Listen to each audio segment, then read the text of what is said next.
안녕하세요. 인생고수의 김수현입니다. 드라마 같은 삶의 무대에서 당당하게 자신만의 소중한 가치를 지켜내는 사람들이 있는데요. 그분들의 삶과 철학, 인생 이야기를 듣는 시간, 인생고수. 오늘의 인생고수 화면으로 먼저 만나보시죠.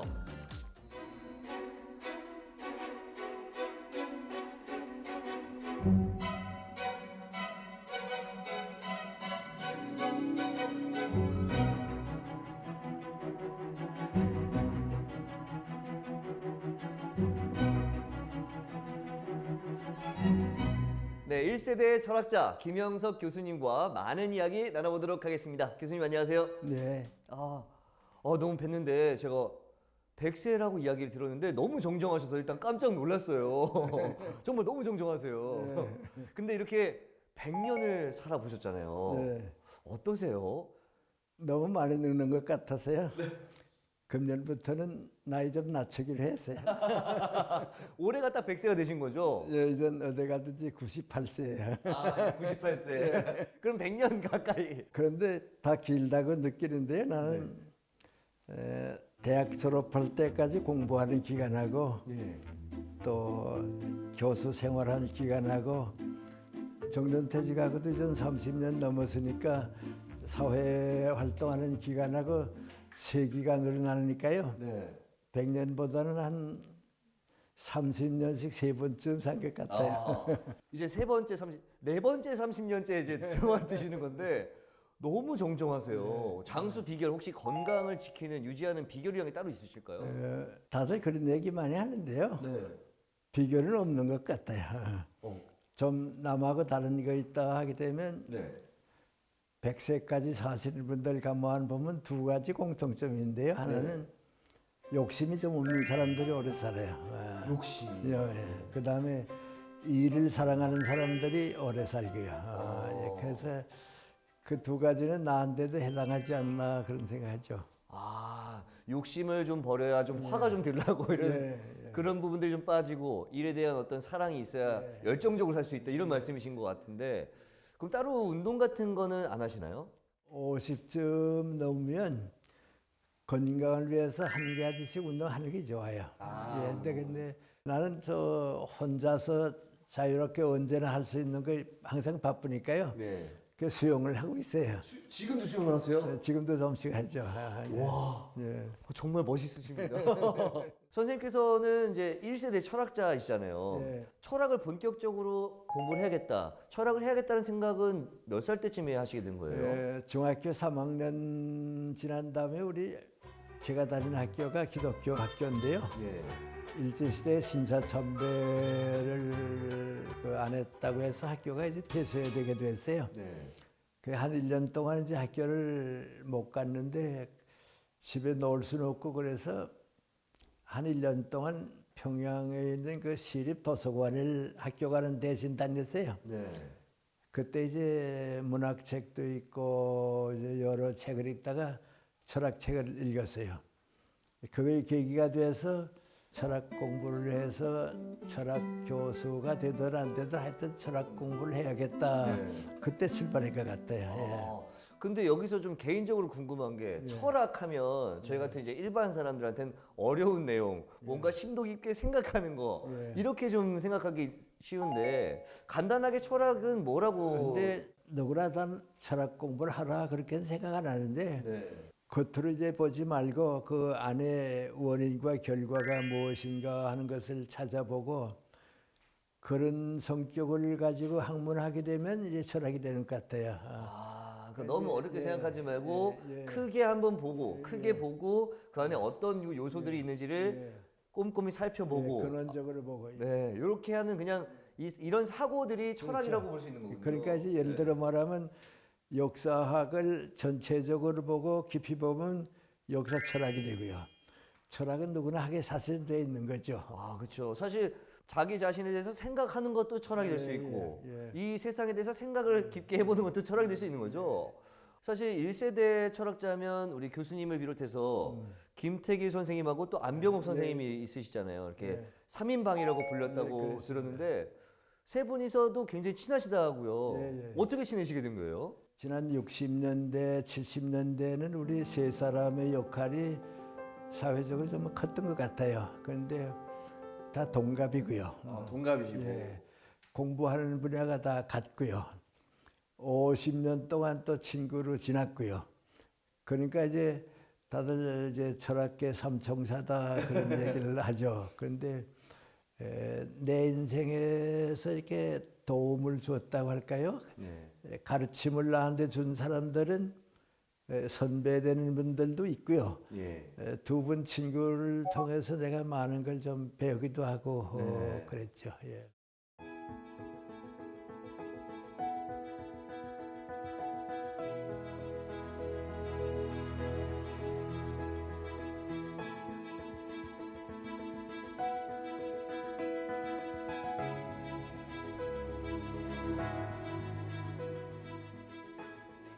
선생님께서 그리고 주로 말씀하시는 게 행복에 대해서 좀 지나치게 해석을 하지 말아라 뭐 이런 식으로 표현을 많이 하신다고 들었어요. 지나친 해석은 옳지 않다.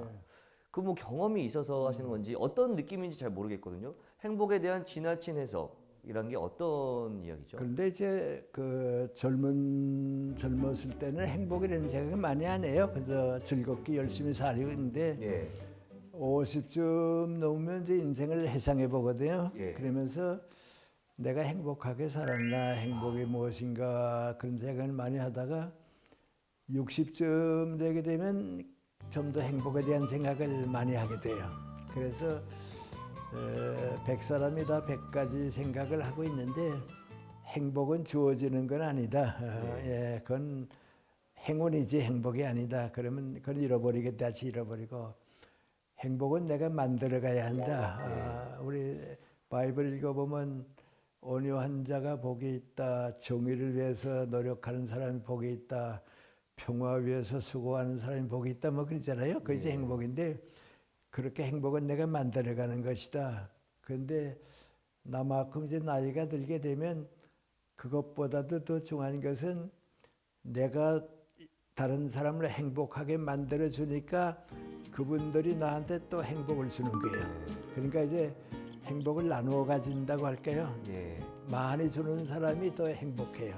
그래서 이제 그런 것은 공통점도 있고요. 나이 들게 되면 다 깨닫는데 일찍부터 그걸 깨닫게 되면 많은 도움이 되지 않을까 이제 그런 생각을 해보죠. 보통은 행복하기 위해서는 자기가 좋아하는 일들을 하려고 하고 사랑을 받으려고만 하는데 베풀고 나눌 때 더 행복해지는군요. 난 내 아내하고 이제 50년을 살았으니까 이제 가만 내 아내가 무엇이 행복했나 하는 생각을 하는데 보내고 나서 가만 생각하면 내 아내에게서 얻은 제일 큰 결론이 뭔가니 사랑을 주는 사람이 사랑을 받는 사람보다는 행복하다. 그럼 선생님께서 이제 100세를 사시면서 가장 행복했던 이 행복 황금기가 있다면 언제쯤으로 생각하세요? 60에서부터 75, 6세 조금 연장하면 80세까지가 제일 좋았던 것 같아요.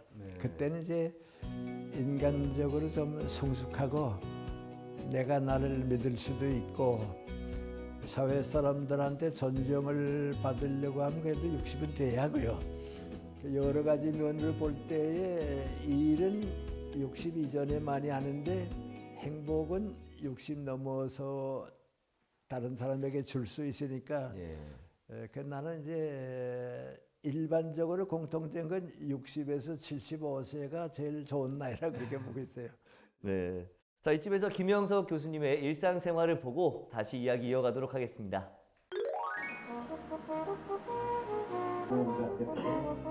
우선 이제 같이 학교 다니면서 부탁드리고 이상 사람한테 얘기해달라 그랬는데 내가 말이야 참 자랑스럽다. 나이 많은 사람들이 제일 자랑하는 게 젊은 사람들 보면 좀 쑥스럽게 자랑하는 게 두 가지. 하나 맹관이 난 이렇게 건강하다는 거예요. 난 건강하다고. 두 번째 자랑이 맹관이 난 아직도 일하고 있다고 말이요. 이러면 사람들이 불행하게 돼요. 일하고 있다고. 그래서 일하며 공부해야 합니다. 크게 말하면 그 산다는 것의 의미 그걸 찾아보는 건데요. 30가지 또 30에서 60까지, 60에서 90까지 세 단계로 나누어서 그 내용을 이제 정리해 본 그것이 오늘 주제입니다. 인문학이 없어지면 독서를 못해요. 그럼 정신적으로 잘하지는 못해요. 이제 남은 나라는 우리예요. 나는 이제 다른 건 모르는데요. 뭐 젊은 사람들 학교 교육 그런 얘기는 하고 싶지 않고 말이죠. 60 넘은 사람들이 책을 가까이 하게 되면 희망이 있어요. 근데 60 넘은 사람이 책을 가까이 안 하게 되면요, 그건 희망이 없어요. 여러분이 선택할 수 있는 좀 좋은 인생관이 되었으면 좋겠습니다. 고맙습니다. 보통 한 번이죠. 또 어떤 때는 두 번 하는 때인데 그 강연 그 자체를 위해서 앞뒤 시간을 다 이렇게 모으고 있으니까요. 좀 긴장한다고 할까요? 그 강연의 성과가 좋아야겠는데 하는 생각을 하다가 끝내고 나면 뭐 이게 쌀가마니 하나 쥐고 있다가 내려놓은 것 같아서 좀 홀가분하고요. 좋죠.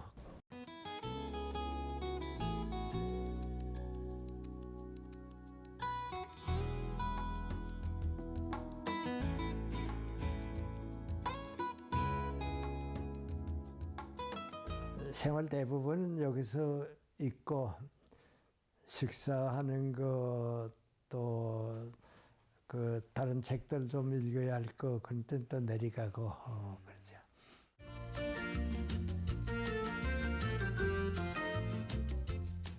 이게 히말라야인데 내가 히말라야 한번 간다 하는 생각은 가지고 있다가 못 갔어요. 어려서부터 이제 농촌에 살면서 구름을 많이 봐서 시간이 좀 여유가 있고 그러면 늦게라도 사진 기술을 배워서 구름 사진 좀 찍었으면 좋겠다고 하는 글을 썼어요.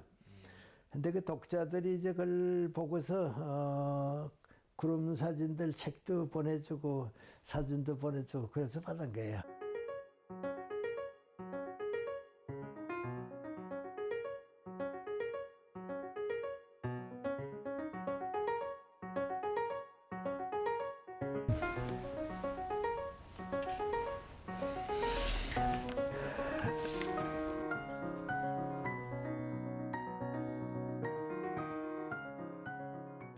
그럼 선생님 지금 글 쓰는 거 보니까 원고지로 쓰시네요? 예. 그럼 여태껏 쓰신 예. 책들은 다 원고지로 쓰신 거예요? 예. 글은 하루에 한 몇 시간씩 쓰세요? 많이 쓰면 200자 원고지로 한 30장 쓰고요. 한 20장씩은 보통 쓰게 되는 것 같으네요. 예.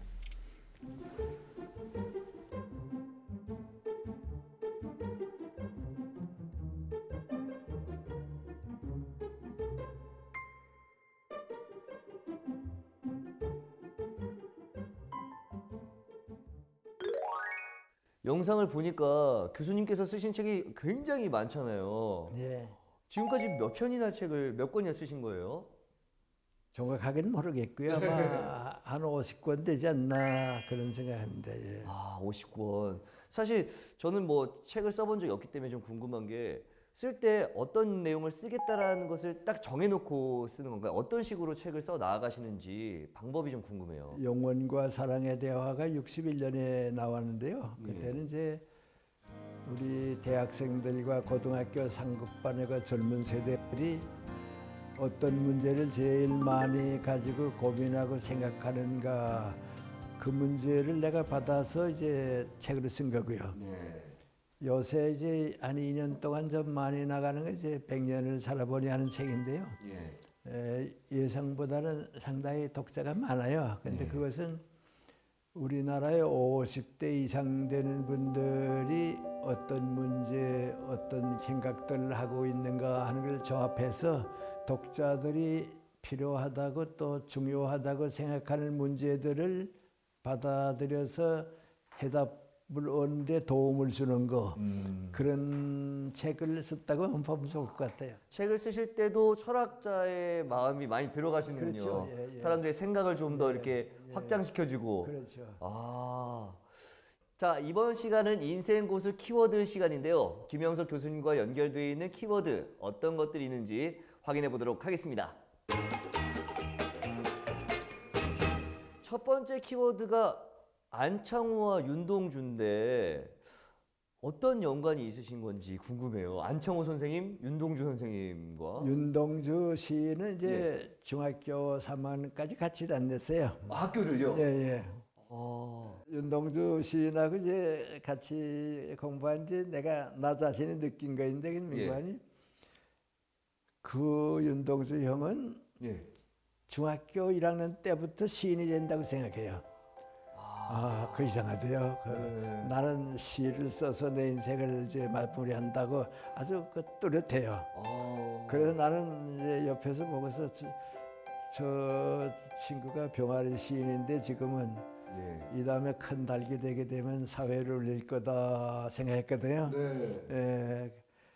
그거 보고서 나는 이제 그때 내 친구들 가운데 윤동주 시인이 있고 황순은 작가도 있고 뭐 이제 김동진 작곡가도 있고 그랬는데요. 이들 가만 보면 중학교 다닐 때부터 꿈이 있었어요. 가난하든지 뭐 어렵더라도 내가 시를 위해서, 문학을 위해서, 음악을 위해서 살겠다. 나는 이제 중학교 4학년 좀 늦게 이제 철학을 위해서 살겠다. 근데 그 꿈을 가진 사람이 미안합니다. 공부 잘하는 사람보다는 나아요. 근데 그 친구들 다 공부 잘하는 친구는 아니거든요. 그 꿈 때문에 이제 역사에 남았지. 공부 잘하는 사람들도 이제 의사도 되고 뭐 법관도 되고 그러니까 또 그 길이 있고. 정말 역사 속에 나오는 책에 나오시는 분들인데. 도산 안창호 선생은 이제 우리 고향 사람들 위해서 또 한 번은 교회 위해서 한 번은 가연하고 한 번은 설교를 했는데요. 그걸 내가 17살 때 중학교 신사참배 때문에 못 가고 쉬는 때에 그 강연을 2번 들었어요. 근데 그 2번 들은 강연이 내 인생의 방향을 정해 줬어요. 그건 이제 아주 2가지인데요. 국민이 성장하지 못하면 독립을 못한다. 그러니까 열심히 일하고 교육을 받아서 성장해야 한다. 이제 그 교육에 대한 열정이에요. 2번째는 애국심이에요. 나라 위해서는 욕심내지 말자. 아마 그분은 평생 사는 동안에요, 정치하는 동안에 당신보다 유능한 사람을 자꾸 이렇게 추대했지 내가 먼저 가진 않았어요. 그 교육이 필요하고 유능한 사람을 도와드릴 수 있어서 나라가 산다 하는 거, 그건 그때 배웠어요. 그래서 저도 그분들 때문에 조금 철들지 않았나 그런 생각을 하죠. 다음 키워드 살펴보겠습니다. 이번 키워드는 갈대밭인데 갈대밭이 어떤 연관이 있을까요? 제일 이해가 안 되는 부분인데 갈대밭은 무슨 사연이 있으세요? 근데 내 일생에서 제일 어려움을 느낀 게 2번인데 하나는 일제 말기의 학도병 문제고요. 그때 일본군으로 나가야 하니까 학도병 문제가 참 내 일생을 좌우하는 제일 중요한 문제고요. 그 다음에 이제 얘기가 갈대밭 얘기인데 암만 해도 북한에서 한 해방되고 2년쯤 지나니까 내가 교장으로 있던 중학교의 이사장도 다 잡혀가고 나도 이제 잡혀갈 거다. 그 사상적 자유나 이제 김일성 정권을 지지하는 사람은 못 사니까요. 1947년 여름방학에 학교가 쉬잖아요. 그때 이제 탈북했어요. 탈북해서 이제 내 아내가 9달인가 되는 애를 이제 업고 기차로 사리원으로 해서 해주까지 가고 해주에서 이제 바다 건너서 이제 대한민국으로 오는 거죠. 건너다가 잡혔다고요. 잡히니까 이제 잡혀간 사람이 계장이라고 그래요. 계장하다 우리를 맡기대요. 탈북하다 잡혀왔다고. 그러니까 저 계장이 내 아내 보고서 어린애 업고 있으니까 또 부인은 저쪽 가 있으라고 날 데다가 이제 조사를 하는 거죠. 그 옆에 벽에 전화통이었는데 옛날이니까 예. 전화통인데 전화가 따라하고 자꾸 울리대요. 저희 가서 이제 전화기를 끄서 전화 받겠습니다. 그러니까 상부에서 지시가 오는 거, 그 전화 목소리가 나한테 들려요. 네. 이상하게 들려요. 네, 또. 네, 네. 예. 근데 상부에서 뭐라 하는 거 아니 오늘 거기에 탈북하다 잡히는 들 많이 있어 그래요. 하니까 네. 오늘 이상하게 많다고 말이죠. 그래요. 그러니까 위에서 뭐라 하는 거 아니 지금 평양에서 지령이 내려왔는데 이제부터 잡히는 놈들은 전부 북쪽으로 돌려보내라고 말이죠. 네. 그러니까 이 계장이 알겠습니다 하고선 조사를 그만두더니 나오라 그래요. 나오라 그러더니 내 아내한테 이제 데려다 주면서 누구 경과 이제 그건 보안소원이라 그래. 네네네. 경찰이 그래. 보안소원을 오라 그러더니 이 두 분이 저 고향으로 돌아가야 할 테니까 무조건 돌려보내는 버스 타는 거 보고서 오라고 말이야. 네. 그래요. 그러니까 보안소원이 이제 우리 데리고서 버스 정류장까지 가대요. 가서 이제 그래 내가 거짓말했죠. 난 사실 북쪽으로 고향으로 가지 않고 장년이라고 하는 다른 지방으로 가는데 거기 갔다가 이제 고향으로 가야 한다고. 그런데 나 때문에 고생하지 말고 틀림없이 갈 테니까 가시라고 말이죠. 그랬더니 꼭 가셔야 합니다. 그래서 꼭 간다고. 그래서 이제 벗어났죠. 네. 그리고 이제 막막했는데 그때 내 이제 후배인데 중학교 후배가 속으로 생각해 저 김영석 선생은 탈북할 거다. 내가 탈북한다는 얘기 안 했는데도 네. 나한테 이제 자기 누님이 해주에 사는데 그 해주에 사는 그 주소를 알려주고 전화번호를 적어준 거 하나 있어요. 네. 그걸 가져두시라고. 그거 이제 있었거든요. 네. 그게 아마 전화를 연락했던 것 같아요. 연락했더니 그 전화 받은 그 나한테 그 메모를 준 선생이 누님이에요. 네네. 누님이 제가 가겠습니다 하더니 와서요. 네. 그 우리 둘이를 데리고서 집에 가서 내 아내는 안방에 있고 난 옥상에 이제 그 숨어서 네. 이틀 만에 이제 거기서 떠나서 밤 12시 반쯤 돼서 갈대밭을 쭉 지나가지고 바닷가에 와서 배 타고 넘었죠. 그래서 갈대밭 얘기가 이제 나오게 된 겁니다. 예, 아내분도 굉장히 고생이 그때 많이 하셨겠어요. 예 그랬어요. 예. 그래서 남쪽으로 와서 같이 지내셨는데 예, 그래. 그 사모님께서 좀 아프신 적이 있었다는 얘기 들었거든요. 그건 먼 후일에 네. 60점 넘어서고요. 예. 그 쓰러져서 그 극진이 네. 관을 하셨다고 얘기 들었는데 힘들진 않으셨어요? 어떠셨어요? 바로 며칠 전에 나한테 누가 후배 교수가 전화를 걸었는데요. 네. 선생님 아침마당에 방그 얘기 들었다고. 네. 또 내 아내가 또 나보고 투정한다고 그래요. 그 무슨 얘기인가 했더니 남편 보고서 당신도 20년 동안 내가 병중에 있으면 20년 돌봐주실래요? 그러더래. 그래서 10년 할게 그랬더나 그랬더니 사실 간호라는 게 쉽지가 않잖아요. 그만큼. 23년을 내가 그 전병에 심해서 처음부터 회복되고 나서 말을 못했거든요. 예. 생각은 한 반쯤 있고 그래서 근데 제가 힘든 것 같아도 이제 사람이 그래요. 젊었을 때 그 연정이라고 할게요. 그 연정을 가지고 살고요. 그 다음에 애정을 가지고 살고요. 욕심 넘으면 인간애가 있어요. 인간의 도리가 있거든요. 그러니까 나만 아니고 누구라도 이제 우리 나이가 되면 남편이나 아내 가운데 한 사람이 이렇게 어려움을 겪으면 그 돌봐주는 게 힘들지 않게 봐주게 돼 있는 것 같아요. 예. 그러셨군요. 네, 지금까지 인생고수 김영석 교수님과 관련된 키워드 살펴봤습니다. 혹시 선생님 이제 100년을 사시면서 후회하셨던 일도 좀 있고 하신가요? 어떤가요? 후회하는 걸 돌아보고 후회하기 시작하면 많죠. 그런데 생각해 보니까 과거를 후회할 필요가 없는 것 같아요. 미래를 고침으로써 과거가 없어지는 거지. 예. 과거 돌아보고 후회하면 과거에 너무 붙잡히게 돼요. 그러니까 그때 잘못한 거, 그때 후회스러운 거 있으면 앞으로 안 되겠다. 예. 그렇게 사니까 크게 후회하는 거이 많이 있지만 그렇게 기억에 남기진 않고 있어요. 그렇군요. 맞아요. 사실 잘못한 게 있으면 고쳐 나가서 더 나은 미래를 만들면 되는 거니까 그 후회하는 그 잘못이 또 선생이 되는 거잖아요. 예, 그러니까 이제 과거를 새롭게 만들 수는 과거로 돌아가서는 안 되고요. 네. 앞으로 바꿔야죠. 난 이제 사회 문제도 그런 것 같아요. 너무 과거에 밀접하게 되면요, 그걸 고치질 못하죠. 미래로 가야 되죠. 예.